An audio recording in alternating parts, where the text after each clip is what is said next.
So over time, when you work, you may have a lot of boards that you have the tasks assigned to you. So let's say, for example, you want to know exactly the task that you have been assigned and you need to complete. So in order to do that, you need to go around onto My Task section. So over here, you can see that you can set this out and filter it out by all task or private task, which is assigned to yourself, or maybe flagged emails as well. But if I were to select all, you can actually see the task that you are associated with.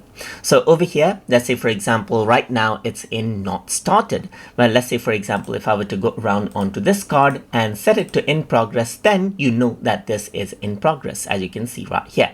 Check off someone, then it goes and moves off to the completed section right here.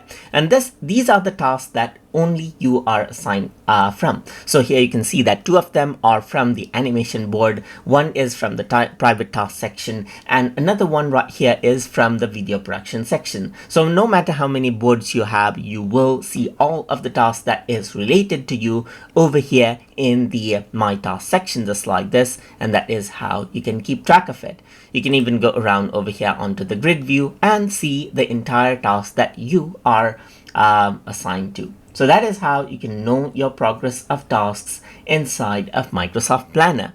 So I hope you guys learned something as always. And as always, please like, comment, share, and subscribe.